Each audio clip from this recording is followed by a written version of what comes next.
Suspension was taken. We were examining head 81. To this we now revert. Honourable Member for St. James North.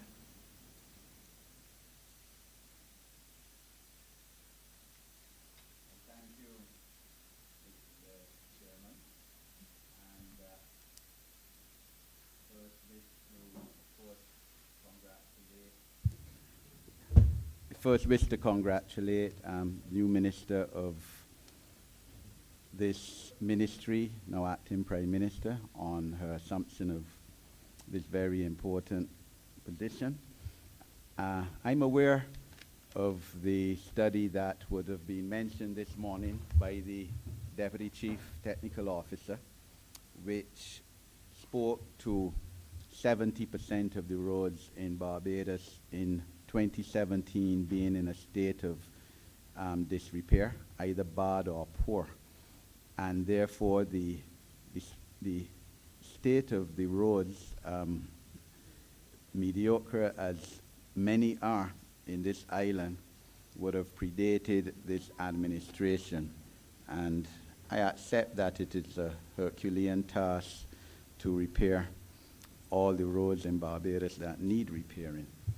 But the fact is, sir, that I've been elected by the people of St. James North to represent their interests in this House. And I have to say that the roads in St. James North are, generally speaking, in an abysmal and embarrassing state. Now, I want to commend the depot at in St. Peter, Mangrove St. Peter, for trying their best to patch up some roads.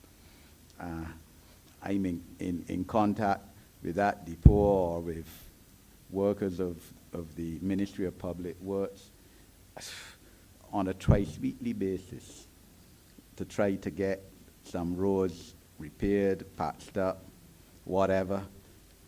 I must say, Honourable Minister, that one of the constraints is that I am told in many cases that they don't have the equipment available to repair the roads or to patch them up, or that vehicles have broken down. And I'm aware, yes, that again we came into office in 2018 with these constraints, lack of vehicles, an aging fleet in virtually every ministry, but it is something I would trust that some of the $110 million odd being allocated to this ministry would be used to replace vehicles, because after a time you can't keep repairing them.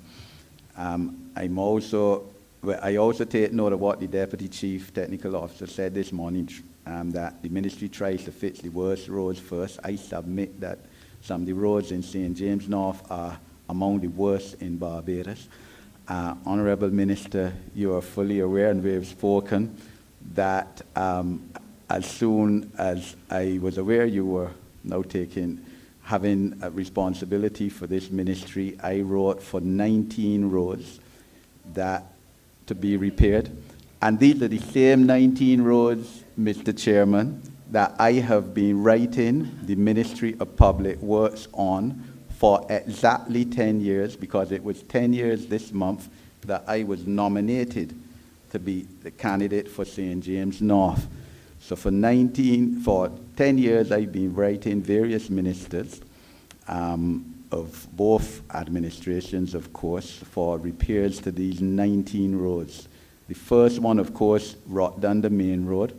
We were given the opportunity by the Honourable Prime Minister within 2 months, 3 months of coming into office, of naming one road in 2018, which we would wish repaired if it was to be one road. Rotterdam Road has not been touched whatsoever. I know also Mr. Trudeau saying that repairs of roads started in the south of Barbados. Clearly they haven't reached St. James North yet. And the reality is St. James North is not in the Scotland district, so it's not going to get the benefit of the Chinese loan, which other constituencies in the north would get. So, as I said, it's an embarrassment. The one thing that the opposition party and I agreed on during the campaign last month was that the roads in St. James North are in a terrible state. And the thing, just like the Honourable Member for St. Thomas before me, the constituents, my constituents, feel that I have a responsibility to repair the roads and can't accept that I can't get any of these 19 roads repaired.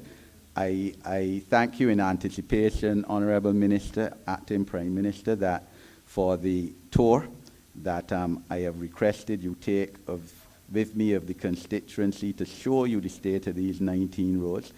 But I think I'm asking for some assurance from your ministry that some of these roads would be repaired and reconstructed within the next financial year, because none of these 19 roads were tackled whatsoever in this financial year. And the people of St. James North, who have sent me here, are becoming very frustrated that none of these roads are being repaired. And I'm asking if your ministry, Acting Prime Minister, could give me an indication, or give the people of St. James North through this Parliament an indication of what roads are intended to be repaired, reconstructed, because some can be patched during the next financial year with the estimates that this Parliament will be allocating to this ministry. That's my first question. Thank you, Honourable Member. I know you said that you submitted a list of about 19 roads, but it looked more like about 40 or 50 that were submitted. And therefore, I have asked the team to, on a serious note, to look at it very carefully. I can tell you that in the upcoming CAF program, the road relating to Hangman Hill, St. Thomas, Rock Dundas Road, St. James is actually being done. Again, the budget for this is over $1 million. And I think that speaks again to the state of the road, which you are obviously concerned about and the residents are obviously concerned about, but it also speaks to the level of work that has to be done on a lot of these roads in terms of the road rehabilitation. So I just want to assure you that it's not the only road that will be done, but obviously we have to prioritize, and with a road that is going to cost $1 million, I'm sure that on your list there are certainly others that will obviously be in that price range. What I continue to ask members of Parliament to do is to really just prioritize the roads that are in the worst condition, accepting that we cannot do all at the same time, but obviously, let us look to see if we can try to do the ones that perhaps are of most concern to you in the constituencies. And then each year we can try to do a bit more as well. I'll ask Mr. Tudor just to speak on the general roads in St. James North, perhaps to give you a better idea of exactly why those haven't been done, and obviously some of the other plans for the area as well. Yeah, good afternoon once again. It's unfortunate, Representative Hinkson, that we weren't able to get this in James North. We actually stopped in St. James South. So I believe that you'll be next in line. You'll be next in line to be to repaired. For example, after St. Lucie. Pardon me? After St. Lucie. Right. Because we did roads, for example, Olive Lodge Road, Derry Meadows Road, Nichols Road, Tulip Drive, Halls Village, Jordan's Road, and Risk Road. All those roads were in St. James. You gave us a list, I think about a year ago, that had on 8 roads, including Mount Stanford, Reservoir Road, Graves Road, Zion Hill, Tenantry, Barks Road, Ashton Hall, Clark's Road, Carbon Road. Those were 8 roads. And when we determined how much it would cost, it was coming between $2.5 to $3 billion just for those 8 roads. Now, you submitted 12 more roads after that. So with 20 roads to be repaired in your constituency alone, you know, it's going to be a bit of a challenge to determine, as I said, which road in your constituency we can start first. But rest assured, sir, that we are coming to St. James North, and your roads will be tackled, hopefully, in the new financial year. Any other? I would also like the honourable member to be aware that Salters Tenantry Road in St. Michael's Southeast was budgeted since 2008, and work only started last week. Now, that is not to say it has been any way acceptable, but simply to say to you that we have to appreciate as representatives the limited resources in some cases, and obviously how sometimes resources are reallocated depending as well on the conditions of the road. So I hope that you will be like me in the next coming months, where you can be rejoiceful with your constituents that we have started some progress towards your over 40, 50 roads, and that we can get to you as quickly as we possibly can. Thank you, Mr. Chair.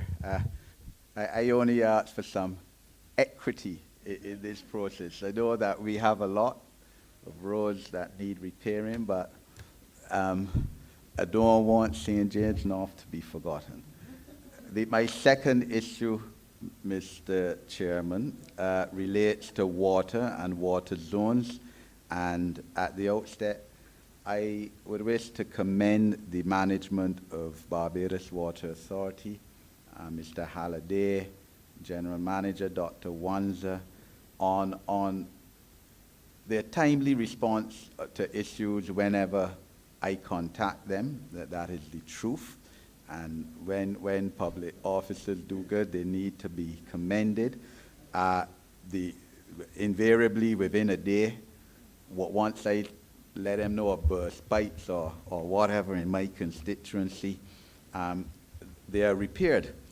But quite honestly, it should not take a member of parliament to have to call the authority for this to happen, because invariably constituents tell me what I called BWA a month ago, 6 weeks ago. In one case, when I was canvassing last month, it was 3 months ago, and the matter wasn't addressed.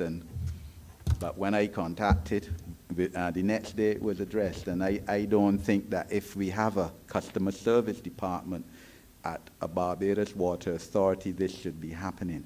Constituents need to be taken seriously, and not only members of parliament. But my issue relates, Mr. Chairman, to the water zones. My constituency is one of the main constituencies that has serious, significant problems in terms of many of the areas being Zone 1 areas, and therefore an prohibition to have indoor water-borne toilets, or in fact water facilities at all. And again, this is an issue that has addressed my attention for the last 10 years, the time I became candidate for St. James North. And I know that we have legislation laid before Parliament on this issue to redefine some areas out of Zone 1, reclassify them, and I am just concerned as, again, all through election constituents in areas such as the Wim and Aston Hall and parts of Rotdunda especially have been asking, when will they be allowed to get water in their houses and indoor waterborne toilet facilities? 'Cause this is a basic fundamental right for people. I don't know all the technical aspects. I would think that in 2022 we could have systems that would allow it, which would not compromise the integrity of our water systems to the detriment of the general population. But I am patiently waiting for some of these areas to be taken out of Zone 1 and for accommodation to be made. So I'm just wondering, Honourable Acting Prime Minister, through you, if one of your officers could speak to the areas in St. James North which will hopefully in the near future be no longer under the prohibition of Zone 1. Thank you, Honourable Member. I think you correctly stated that the order paper does reflect changes to the water zone protection legislation. I think the regulations are very clear. Members of the public would have had the opportunity to peruse that. We at the ministry have taken the opportunity to obviously go back through it, make sure that once the legislation is passed, that there is a proper opportunity to enforce. But of course, it has to come to Parliament first, and hopefully after the estimates, we will be able to do so in the shortest of time. I will ask Dr. Mwanza, though, who is the Special Advisor to the Barbados Water Authority, to just speak generally about the water zones issue in terms of contextualizing what you were speaking about, and certainly to address the issue of what is anticipated going forward for those persons who have traditionally lived in Zone 1 areas. Okay, thank you very much, Deputy Prime Minister. My name is John Mwanza. I'm Technical Advisor to the Barbados Water Authority. With regard to the zoning system, we have to recognize that to protect our groundwater resources, some of the measures that have to be undertaken actually relate to waste disposal and land use practices.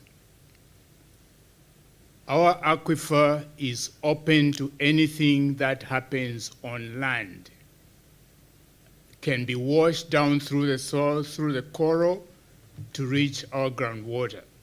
So we need to manage what we do on the land surface.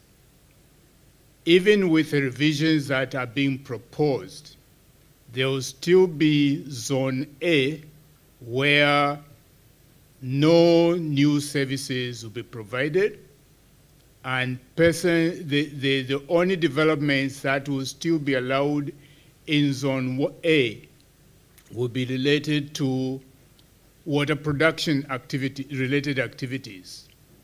In Zone B, which is mostly the area that is being freed out of the existing Zone 1, that is where we will be allowing for some new developments. We still have to consider the density that we allow. Because, for example, if you put a teaspoon of sugar in a gallon of water, you will not taste it. But that does not mean the sugar is not in the gallon. But if you put 5 spoons of sugar in that same gallon of water, you will taste the sugar. It is the same thing with the groundwater quality. We have to manage the concentration of any of the parameters that are getting into our groundwater. And we could only do that by controlling the land uses. Granted, you could use new technologies to treat the water, but that is at an extra expense and cost to the user. So we will be, as the Deputy Prime Minister just indicated, as part of the implementation process, we have prepared a public education campaign which will be rolled out, which will speak to what will be allowed and the impact on the persons living in the specific zones. That will come out as soon as we have the matter passed in Parliament. Thank you. Mr. Chairman, my last intervention relates to drainage, flooding in St. James North. Of course, St. James North is a coastal constituency. It's low-lying. Some areas are maybe just above or even below sea level. Trench, for example. I wish to thank the Ministry of Public Works, and it would have started under the immediate past minister, the Member of Parliament, Honourable Member of Parliament for St. Michael West Central, for work being done as we speak. I believe, certainly it was going on up to last week in Sion Hill, to try to alleviate the flooding problem there along the highway in Sion Hill, going down Braffitts Road, etc., where properties were flooded out a few years ago. But trench is an absolutely major problem, and the Honourable Prime Minister would have toured parts of St. James North with me in September last year to look at infrastructural problems, and the last place I would have taken Honourable Prime Minister was in Trench, and she would have directed the Ministry of Public Works to come up with a solution within a month of that tour, because after 5 minutes of heavy rainfall, Trench is like a river or lake. You need boats to get out of there. At the very least, you need a boat. It is not a condition in which human beings should be living in. This problem, yes, has predated my election as Member of Parliament for about 50 years, but it falls on the lot of this administration to try and resolve it. And there are other areas. Trench is just, of course, the prime one. There's also areas in Roadview where in 2017, with the passage of a storm, houses were flooded out. So there are general problems in a coastal constituency that St. James North is. And I'm just wondering, Mr. Chairman, if through you, the Ministry of Public Works can give this House and by extension my constituents an update as to alleviation of flooding problems in St. James North, drainage issues. And I also note, sir, that the building code just would want an update as to where the ministry is at in terms of formal legislation and enforcement of a modern-day building code. Thank you, Mr. Chairman. Thank you, Honourable Member. I'm going to ask Mr. Charles Yearwood, who's the Senior Technical Officer in Drainage, who would have been familiar with the area, to just report to you and to the residents of St. James North.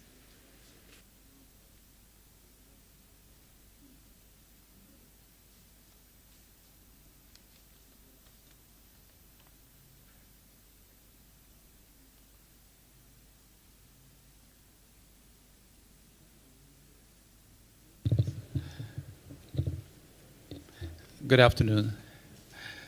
Charles here with Senior Technical Officer, Drainage Division. The question on drainage in St. James North is similar to what happens along the west coast, general west coast of Barbados. You have higher elevations of lands, predominantly were agricultural lands, draining or conveying of water from the upper lands to the coastal area, which are low-lying. In other words, you don't have much of the lands on the coastal area are less than 5 meters above sea level.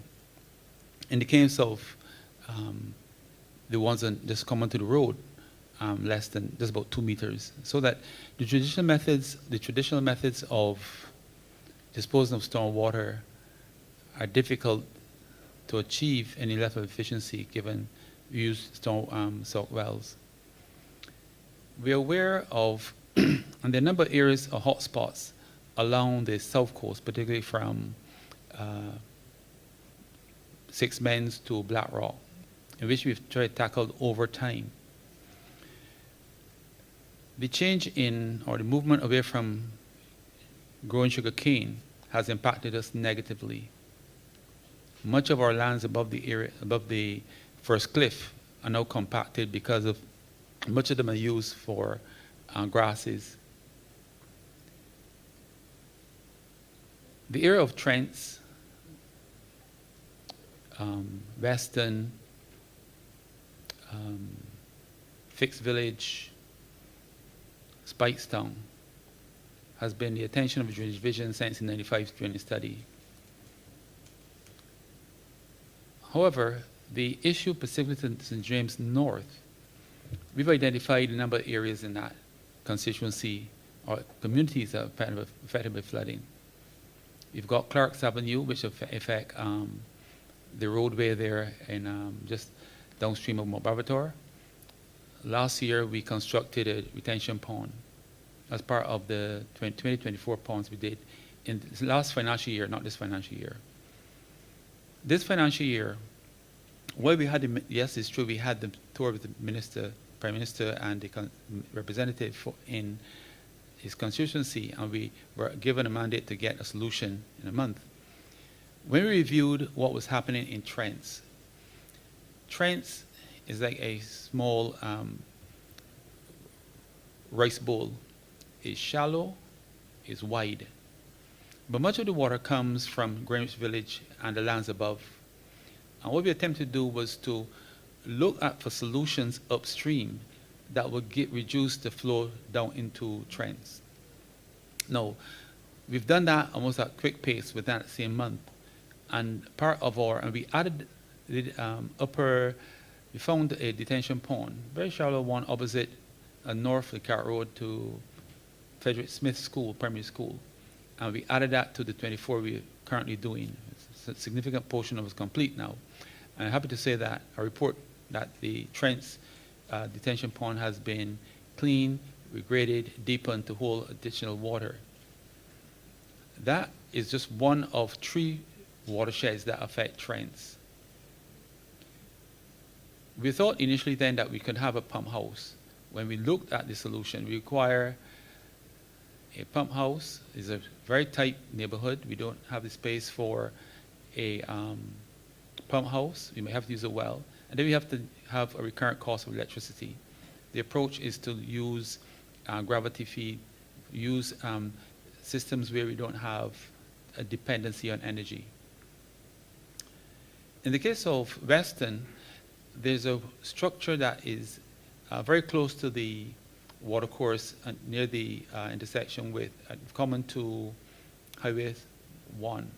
And the proposal is to try to acquire that land to provide a greater conveyance capacity through the watercourse under the road towards the sea. In terms of Zion Hill, yes, you did mention Zion Hill. We've completed the works at to almost prevent the road flooding at Zion Hill Junction, in that we've done some work on Braffett's Road. But in Trent, the wider area of Zion Hill, the plantations of Tates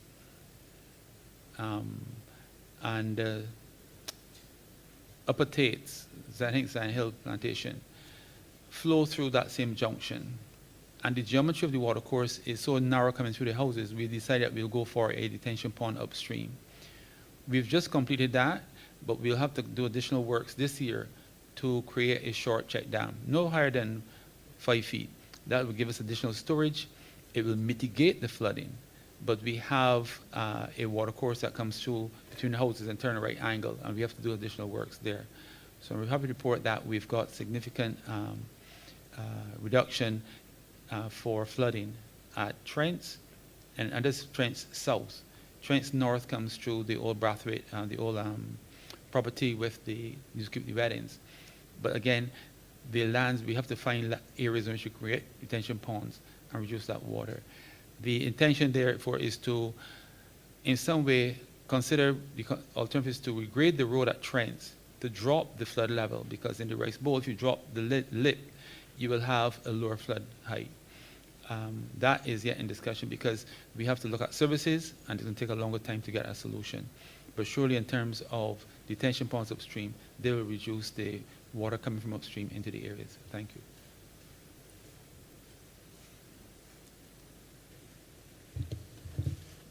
Mr. Chairman, there was the issue of the building code that I raised as well too.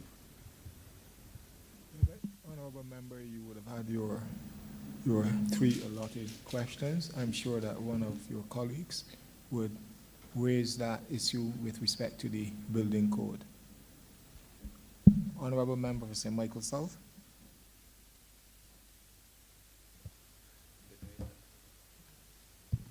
Thank you so much, Chair. I intend to be very brief. I want to begin also on drainage, but I want to say thanks really to the Drainage Department for what I think thus far has been an excellent job.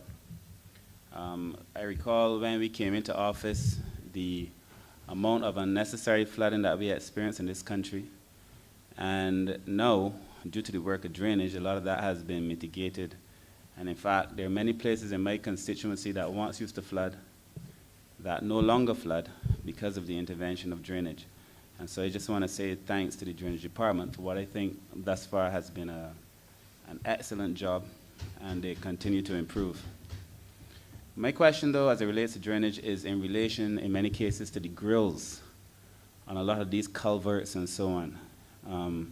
When we did our tour, St. Michael South, with the Prime Minister, we pointed out a number of grills in St. Michael South, and it's the case across Barbados, really. A lot of them are rusted, they're broken. You find cases where there are things stuck in between so as to alert the public that they're actually broken. And I'm just wondering if there is, actually on the night before the election and the last meeting we had as a political party, a person came to me because she fell, her child fell in one of these broken grills that cover these culverts along the road. So I'm just wondering if there's plans to review these grills, because they really put a lot of people at risk. In my instance, of course, I'm very concerned about persons who are older, persons who have disabilities, and so on, children. So I'm just wondering, considering the work that was done to mitigate the flooding, is there going to be a program on grills? Because a lot of children and people are at risk. That's the first one. I have one more. Thank you, Minister. Again, genuine concerns, I think, for all of us in terms of the safety of our residents and certainly constituents. As it relates to the cleaning, first of all, because I think before we get to the grill, there's the issue of the cleaning, which has obviously been done to a large extent by what would have initially been the ASH workers, which are now the National Cleanup Campaign workers.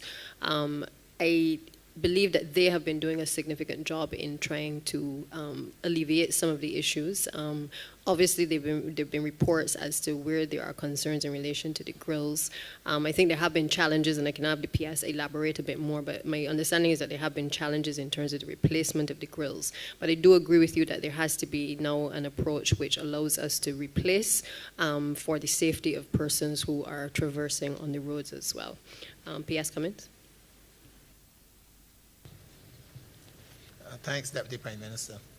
I'll speak very briefly, but Mr. Yearwood is really the person who can elaborate on this. But I know that we've been trying to procure grills, certainly during this financial year. Sometimes we have the local persons who will make the grills for what I refer to as the residential or the secondary roads.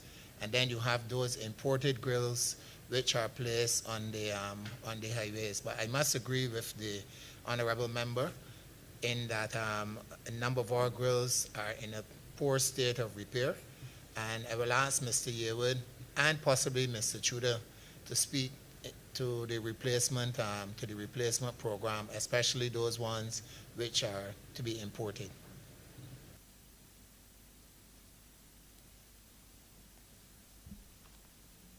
Yes, good afternoon again. In terms of we have two sets of grills, as the PS said. We have the imported ones and we have the locally made grills. As far as possible, you try to use the local welders and ironmongers to do most of the grill work. The problem is that a lot of these grills the metal is soft. So we find that within months, especially when you have heavy traffic going over them, they tend to bend, they tend to break sometimes. So the imported grills is the better grill to use since they're cast iron and they last much longer than the local ones. But we obviously the imported grills you need for foreign exchange and stuff to import these to support these things. So we have been taking out the grills and more or less repairing them and putting them back in place, but as fast as you can put them back in place, they bend or they break again. So we have to actively look at other ways that we can use to more or less design more a better grill that can withstand the traffic loading that we currently experience in Barbados. I don't know if Mr. Yearwood wants to add anything extra. Yes, thanks, DCTO Operations. Again, Deputy Prime Minister and others. I think the question was focused more on maintenance. I got it in more, the question was begging the question as to what we're going to do about maintenance. Yes, it is true, the grills holding up and the materials is one of a concern where they may bend and cause damage to vehicles and injury to persons. In the case of the maintenance, though, the Drainage Division had in the order of 130 persons, laborers over time, prior to 2007. We had a neat program that was closed. And then we are down to 40% of our labor. Sorry, we lost 40% of our labor, down to 60% of our labor. The asphalt program started, and then they moved towards cleaning. And much of the work they've done has helped drainage only in part. It's helped with clearing the verges on the side where water can store. It helps in visibility. It helps in movement of water along the slippers. But what has not helped significantly is in cleaning the drainage infrastructure underground. We have many culverts and closed box drains where you have sizes as small as 12 inches. Developers in the past have used smaller than required size. We require a 18-inch minimum diameter. And that's to be able to rod the culvert from both sides. The Drainage Division has used four teams of the asphalt persons to focus specifically on cleaning grills under the road in hotspot areas. We also have a jetter truck, which has been down for some time at Simpson Motors, and we expect to get it back very soon. But the issue has to do with how can we tackle many of the culverts and get the water to the wells. Our approach, we cannot do it in the short term. We tend to clean the manholes or the grills closest to the well so that the water can get into the well. We've got the type of work done by labor is not one in which is a clean operation. Many persons see what they do. But during COVID, we've had challenges. We've had to still stick with the persons going out in. We had vehicles before persons will get to the locations. Sometimes the persons come late or so, and the challenge that we decide to let them come to the office or pick them up at strategic locations and take them to spots, because whereas you can clean a road in the same location in a day, or hotspots, sometimes the teams can clean the areas in half a day, in 2 hours, and then move to another area. So we need to be able to move the teams, 4 teams, across the island in areas that are known to be hotspots. We have the reduction of community persons who will assist with flooding in the immediate area and outside of the yards, where they would clean it. We are seeing less numbers. I can speak of Watton particularly and of Spikestown. So that those persons before would have come and said, look, before the rain season, we need to have a vehicle to move the material. And we have to twin our activities also with a call for public participation in cleaning around the areas. They're the ones whose vegetation and leaves and soil go into the same grills. So we ask them for them to be come forward and help and assistance in cleaning in front of the yards. When you grow up, that's what we did. Every Saturday morning, you go in front of your house, and Mommy told us, well, look, we had to clean in front of our yards. You sweep it down, you put the material back into the garden. It doesn't happen. It happens very insignificantly now. So we are, the approach, the plan would be to use some of the asphalt teams, have them roll over into the new financial year, come in, have additional vehicle to transport, and we have 2, and then move the 2 teams by 2 vehicles across Barbados where we can tackle that. Apart from that, they also have some drainage teams at depots who the depot supervisor, as he go around his district, recognize the need for drainage maintenance and will use the teams. In that case, you've got in the order of 60 persons across 13 depots, so you're talking about a small number dealing with drainage in each district. Thank you.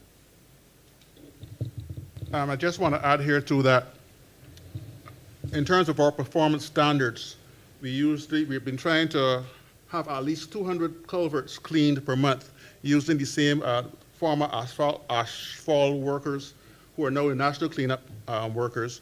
We try to work towards having at least 200 culverts cleaned on a monthly basis using this additional workforce. Thanks.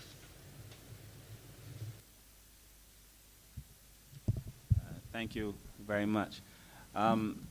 Suffice it to say, though, that I think this grill issue is really, for most people in the community areas, an accident waiting to happen. For sure, when we were in Charleston, just my follow-up, Chair. When we were in Charleston, the situation in Charleston is that there's at least a foot between persons' houses or their lands and the road where they have to step over. I mean, you were there, Mr. Yearwood, you would have seen it. And we promised that we would have grills so at least the children wouldn't have to make a leap from the road onto their property. And then the residents had complained that that area hadn't been cleaned, some of them in their lifetime. But anyways, I do hope that is resolved, but I do think the grill issue needs resolution. The second question is a more specific question. The sargassum season is on us, as we know. It's never easy dealing with sargassum seaweed, especially in areas where it is extremely heavy, like River Bay. And the situation at River Bay at one point was compounded because the Water Authority had, Chair, you might be happy to hear this question actually, the Water Authority had a pipe that was buried along the water course in River Bay. We visited it, and the pipe was literally standing between the seaweed that comes in and the water that comes down, and therefore the area wasn't able to flush itself. And I'm just wondering if there's been any progress on that. I know we would have met there about a year ago now.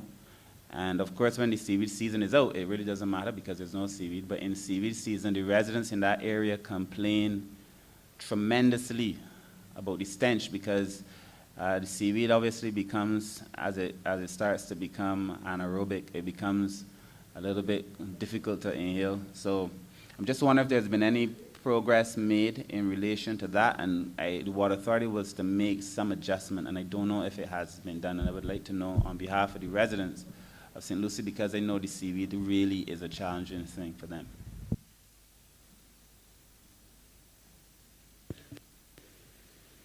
Thank you, Honourable Minister.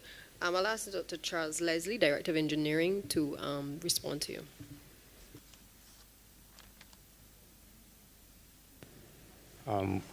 Good morning, Deputy Prime Minister. Thank you for allowing me to speak on this point. In the River Bay area, yes, we do have a 6-inch main that is buried across the gully.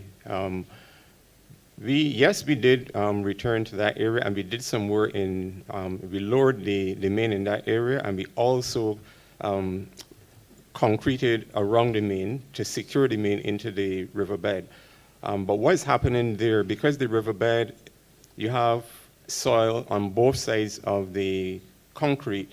When the water comes down, eddies are created, and you have the continuous removal of the soft, silty material on both sides of the concrete. So from time to time, we will have to revisit that, and I believe that eventually something will have to be done in terms of the actual channel, because once the channel is eroded on both sides of the main, that will have to be built back up. And we're going to be working with the Ministry of Public Works in terms of, because it will be then an issue of the drainage of the water out of that channel. But to answer your question, yes, we did return there. We did relay the main, and we concreted around the main to secure the main. But we will have to continually revisit that area until a more permanent structure could be in place over the main in that area.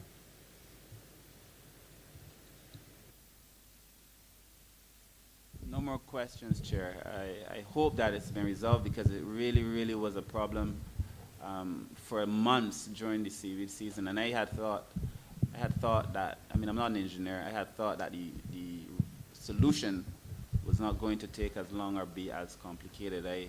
My conversations with residents in the area suggest that it hasn't been resolved in a manner that satisfies them. So I do hope it is a matter that gets the attention of the BWA to speedy and resolution that suits all parties. Thanks.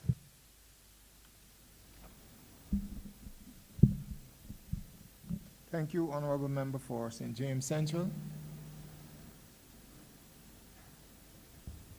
Mr. Chairman, thank you for the floor. I begin, sir, by saying to you that in the last, perhaps now 19, going 20 years that I have had the opportunity to go through this type of exercise, I have observed that when it comes to the Ministry of Public Works in particular, there's a temptation, sir, on the part of honourable members, and all of us are guilty of it to some extent, to go into the details of our particular constituency challenges, and that is understandable.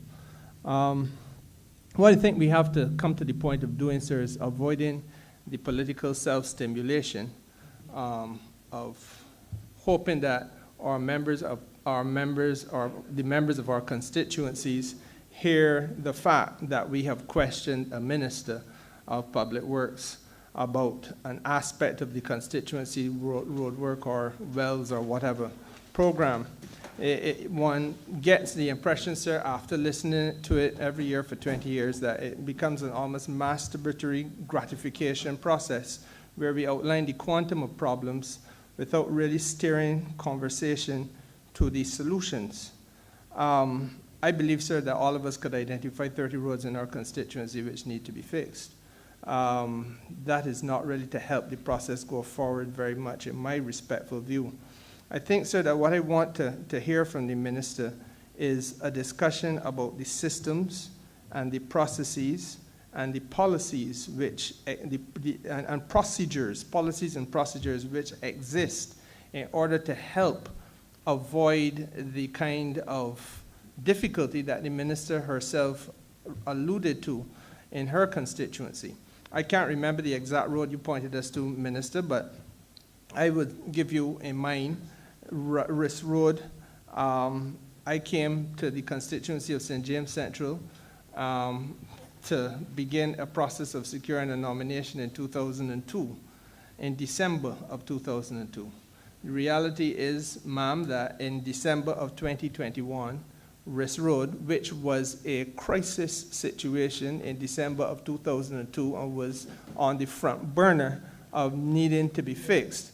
In December of 2021, it was fixed, 19 years later.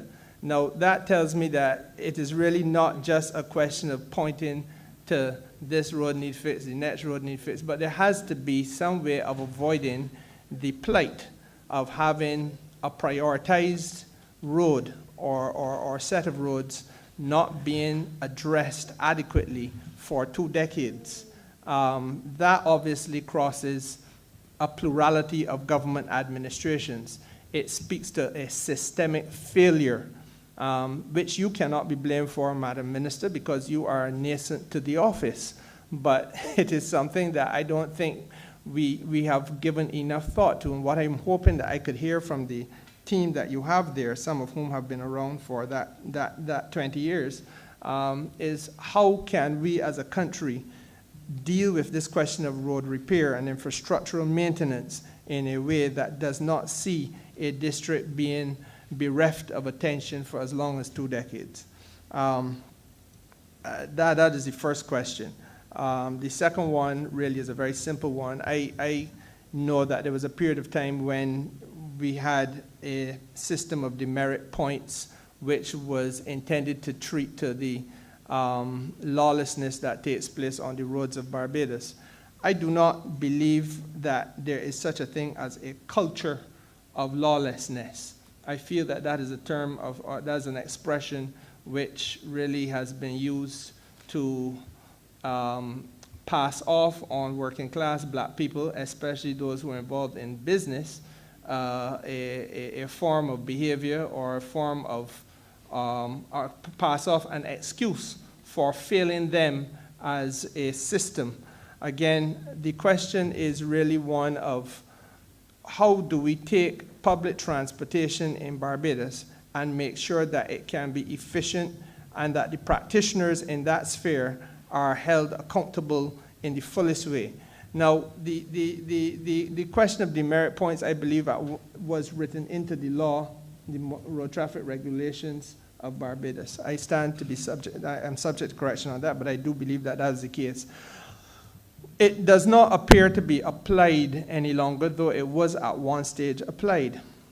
It would seem to me that if, Madam Minister, as I drew to your attention the other day by a WhatsApp, if we can have a public service vehicle turn broadside on the road in Baxter's Road so as to prevent another vehicle from overtaking it, and then after that vehicle points its nose in a more orderly and orthodox fashion, but is then subsequently overtaken by the other vehicle and a fight breaks out between people on board the two vehicles, we have a serious problem that we have to confront.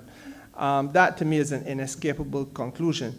But the question then is this: as a minister responsible for business, do I fall into that zone where I say, well, all of them is the same thing and you got a culture of disorder?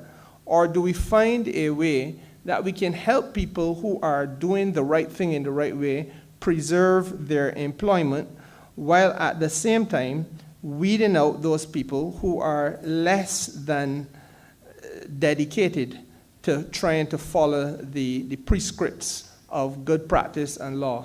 And I feel, ma'am, that the system of demerit points was designed to do exactly that.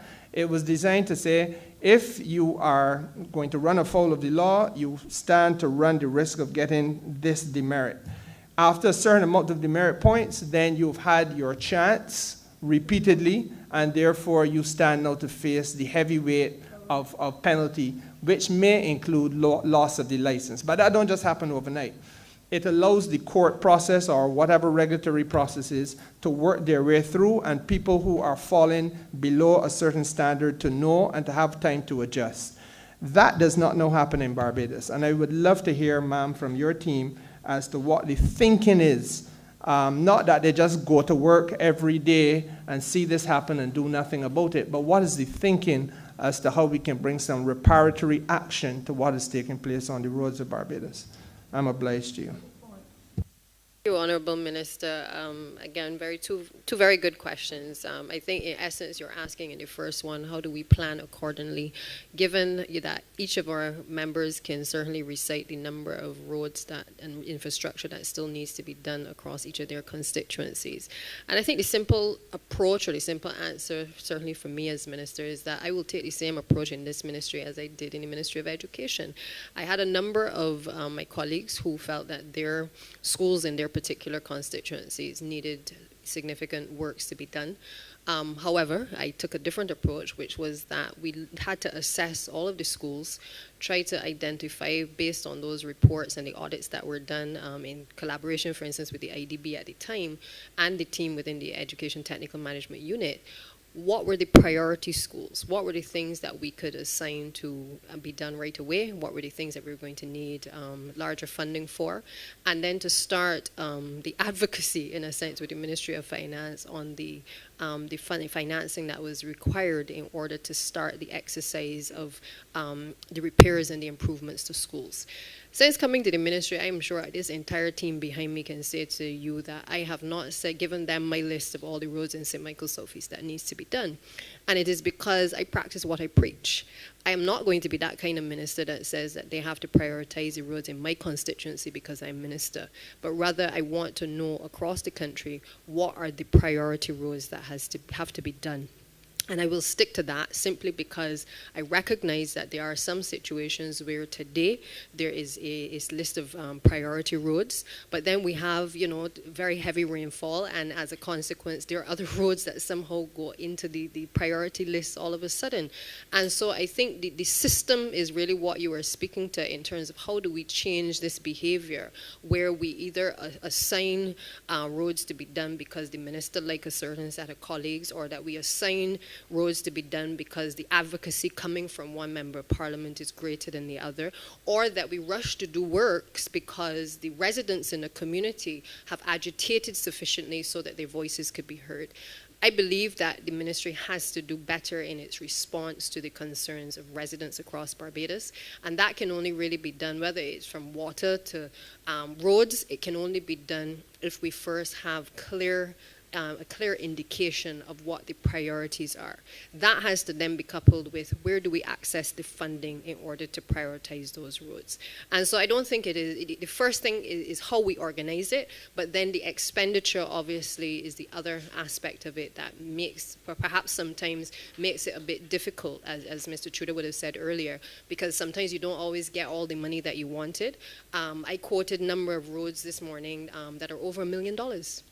And if I ask each MP for one road in their constituency, we at $30 million, okay? If we're talking about the main roads that really need work to be done, we simply don't have it. And so the behavior, the attitude towards this has to be one of priorities. It has to be one of explaining to the public as well what we have to spend, why we are prioritizing a particular area over another, and then being able to execute those projects in a time frame that is acceptable to persons. As I said before, my road in Southeast Salters, Tenetry Road, is but one that I've waited on to be done since 2008. And we've only now seen the light of day in relation to that. That took advocacy, that took the Prime Minister's intervention, but it also took heavy rains, creating a situation where the road started to open up in small craters. And certainly the team at the ministry then had to reprioritize in order to basically address that. So I simply say to you, I think it has to start with leadership. It has to start at the top in terms of how we approach these issues. And I will certainly take the same approach that I've done before to the other ministry, in this ministry, to have the team at the ministry prioritize the works accordingly. As it relates to the issue of demerit points, you should be aware that the regulations did speak to the issue of demerit points. I think as the Director of the Transport Authority indicated on Friday, one of the challenges has been enforcement, making sure that the authority had the necessary teeth to give that bite that was necessary to the operators. And what we are proposing shortly is to bring back to Cabinet some revised regulations, which will then, once passed, allow the authority to be able to implement not only the standards that are necessary and the training that is necessary for the drivers and the operators of these vehicles, but also where there are breaches, to be able to treat to those breaches and those offenses in a way that can be upheld in law. And so I therefore wish to say that the intention is there to correct a lot of the lawlessness that we see on our roads, and certainly to protect the road users in the manner in which we need to. But the challenge has been, I think, enforcement. I would like to think that we can accomplish that and break the culture certainly in this term, and bring an end to that minority, because it really is a minority of persons who are the offenders. And I don't feel that Peter should pay for Paul and Paul pay for all. I really feel that we have to now take an approach, as we've done across other sectors, and identify the chief offenders and go after them and make sure that we have the law on our side when we do so. I can ask the Director of the Transport Authority, I don't know if she wishes to elaborate any further, but I'll let her intervene at this point.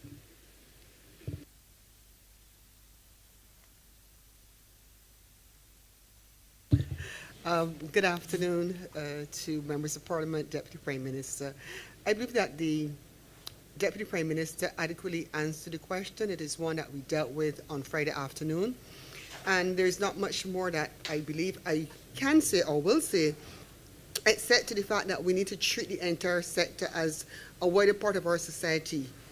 And we need to ensure that whatever is done in the best interest of the society. But in some instances, we can't do it without the regulatory framework, which is what we need. And once that is in place, I'm sure that behavior patterns will be different. We will see a difference, because then we can start to enforce exactly what we have, and we can do so in a legal manner. I think that's about it. Thanks.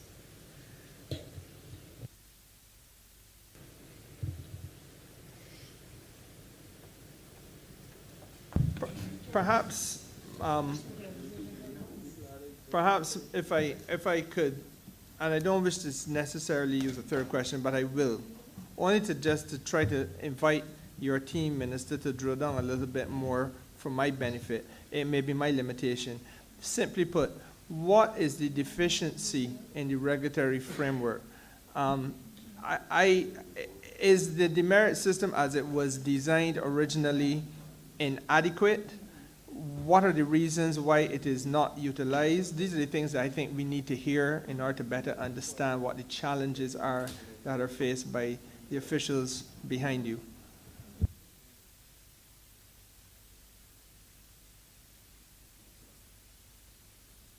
I'm going to ask Mr. Knight to respond to you, Minister.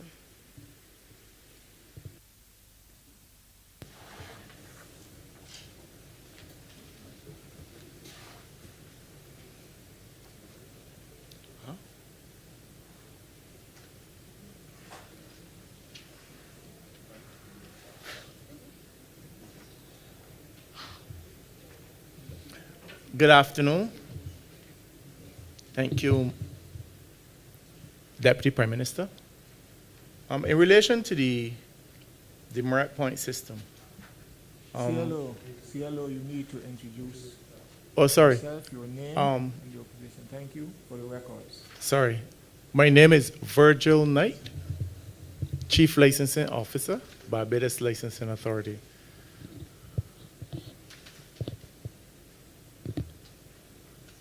Okay, in relation to the demerit point system, there were some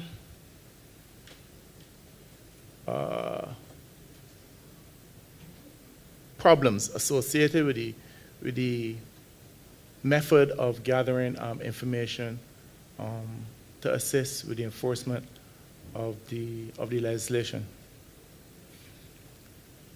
Back in the day when we had about 15 transport inspectors, these persons were responsible for monitoring the roads of Barbados, and they will follow up with the courts to collect information on cases pertaining to some of the offenders. Now we have, 4 officers.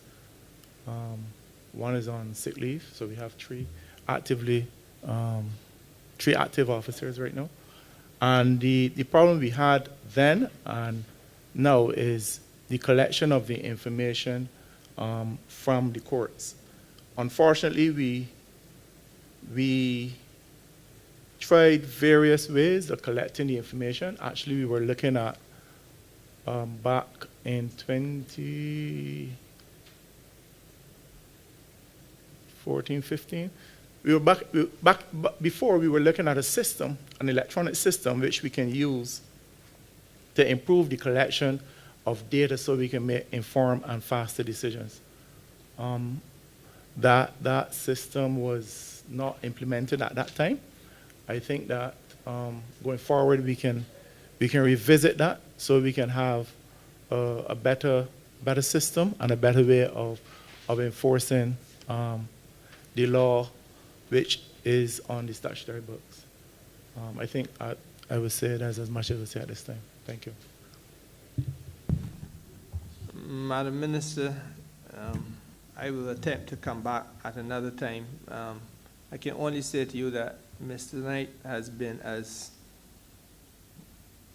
he's only been precise to the extent that he has been vague. I'm obliged.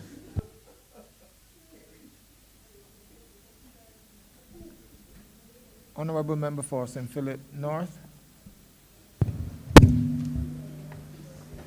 Thank you, Mr. Chair.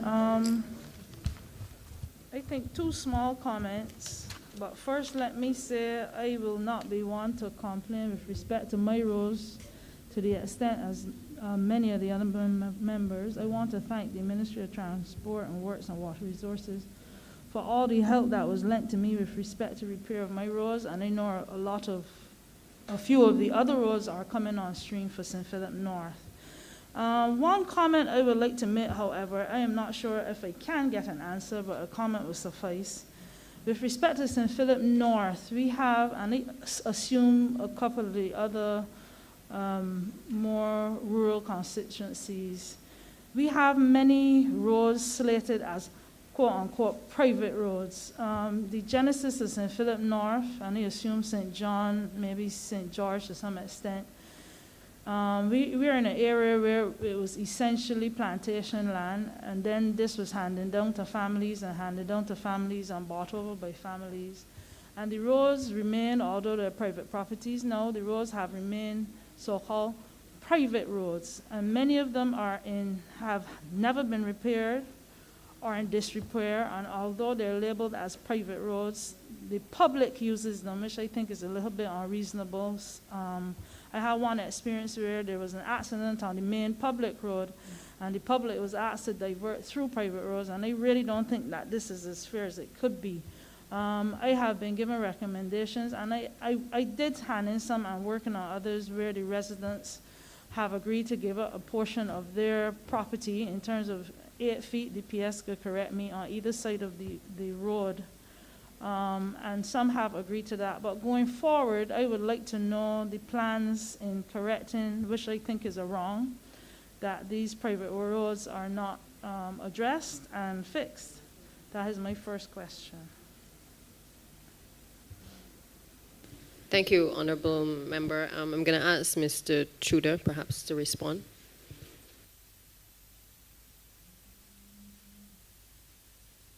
Right. Yeah, good afternoon. Private roads are so designated. We find that the private roads are those roads which are blocked off usually the first of the year, to show that these roads are not supposed to be maintained. These roads are not supposed to be maintained by government until the landowner indicate to us, well, listen, we turned over these roads to you, we want these roads maintained. Once they're designated as private, we can't touch them. Although we would like to recognize that a lot of these private roads, so-called private roads, need some serious repair, but I don't think we have the legal right to going and repair private roads which are designated as being private. Cheryl. Thank you. I'm very aware that we don't have a legal right, but going forward, I think this is something that needs to be considered, whether it be by legislation or otherwise. My second comment, unless the minister has something to say just now. Because you're reading my mind, Honourable Member. No, I think it is an issue that, again, doesn't fall squarely under what MTW does now in terms of seeking out private roads to basically repair. But I do think that the concern is genuine. I've certainly had situations, for instance, where how land has been conveyed through, for instance, urban, and there was a right of way, but the persons need a road in order to access the properties, and the road wasn't put in. Now, at this point, they don't have the money to be able to expend to put in the road, but they need access to their properties. And I don't think that we can just, as policymakers, just sit and play dumb. I think we have to find some way to be able to provide those solutions where people can access their properties. And therefore, I think we have to look at it in terms of the whole private roads issue.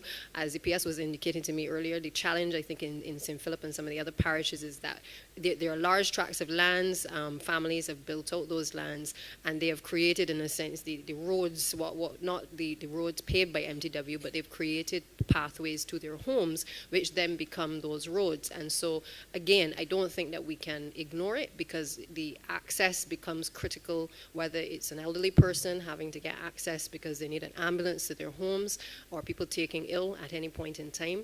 And so there has to be perhaps a separate program that deals specifically with now addressing what has transpired over the course of the last couple of years. But I agree with you that we need to address it.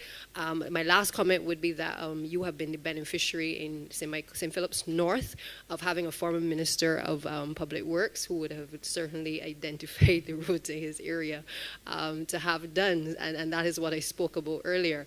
So on this going down, we're going to really prioritize what really needs to be done across the country.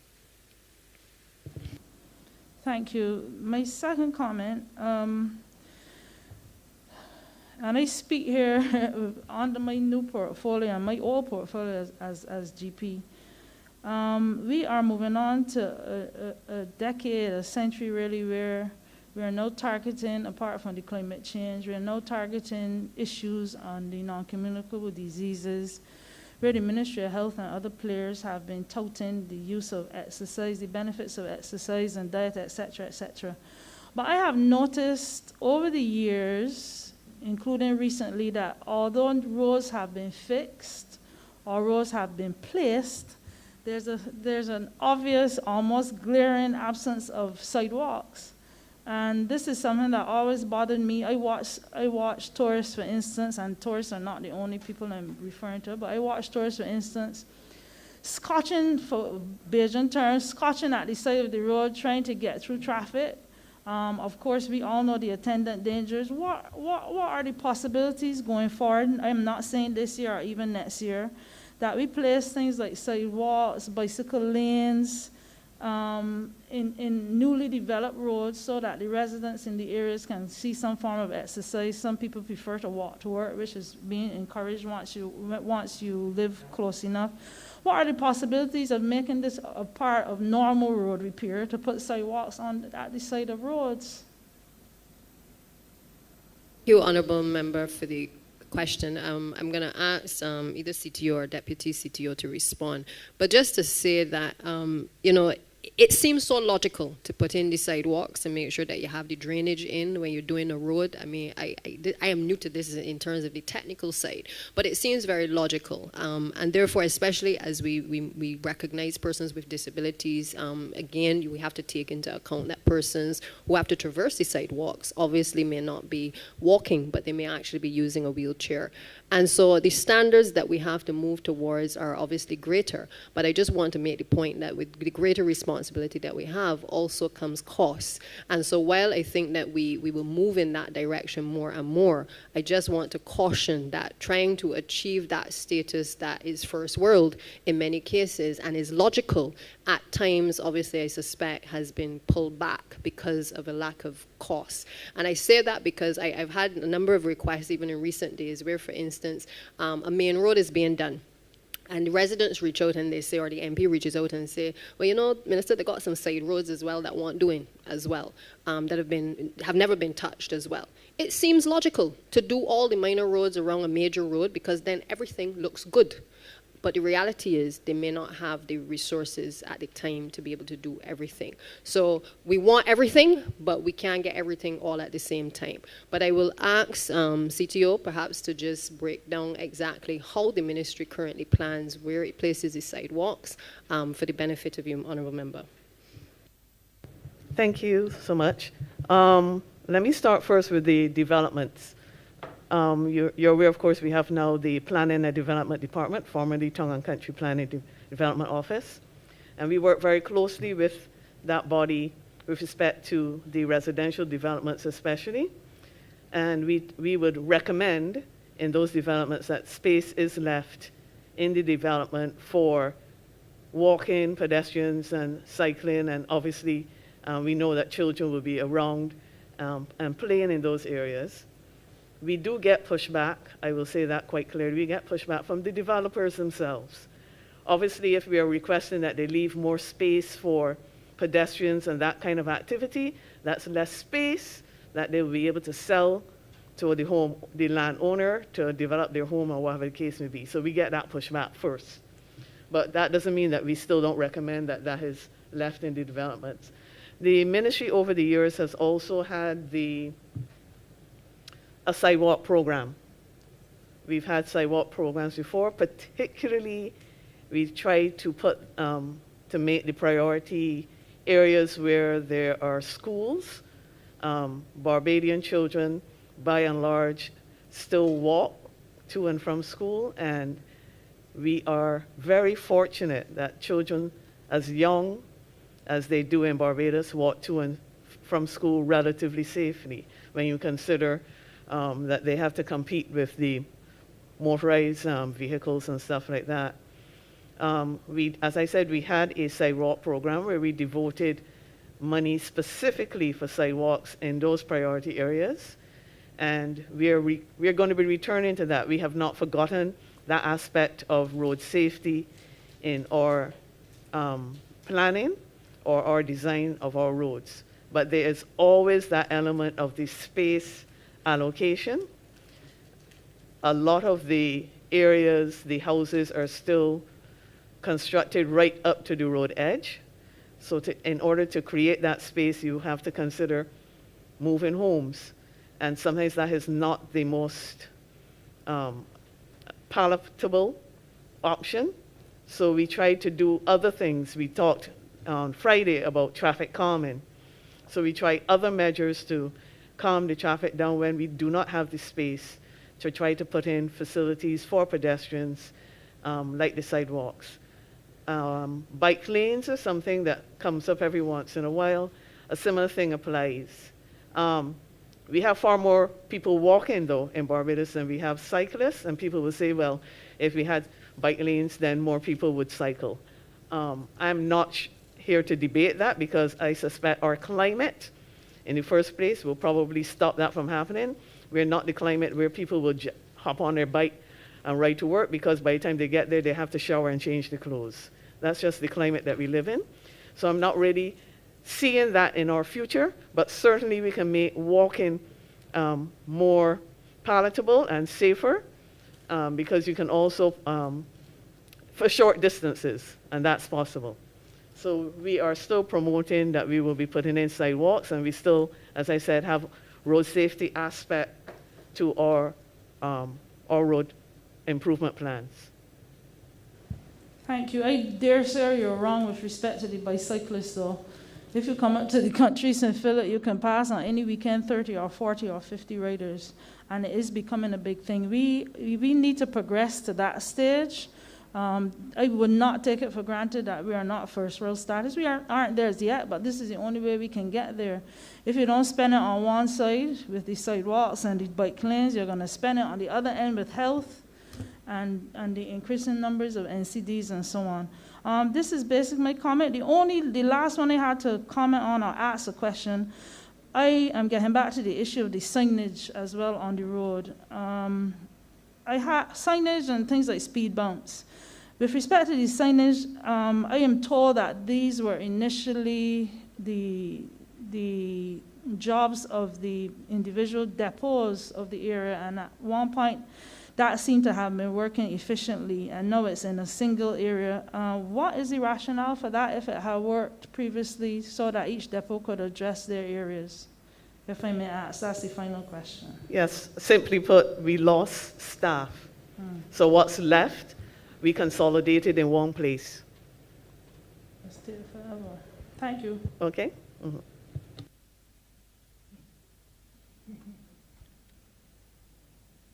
Honourable Member for St. James Central.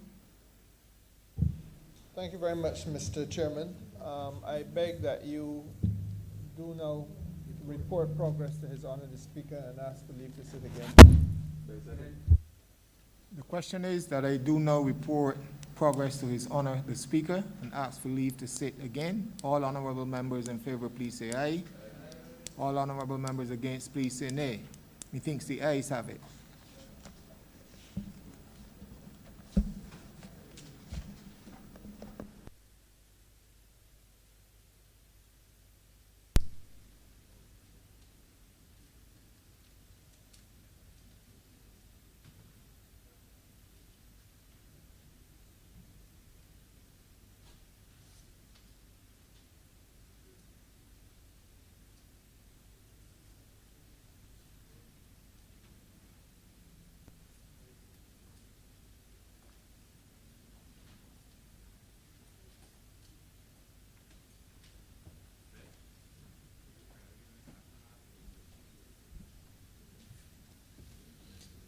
The chairman has reported progress and requests leave to sit again. Our member for St. James Central. Mr. Speaker, sir, I beg to move that the Honourable House be suspended until 2:35 this afternoon. 2:35? 2:35? 2:35, sir. The question is that this honorable chamber be suspended until 2:35 p.m. All those honorable members in favor, please say aye.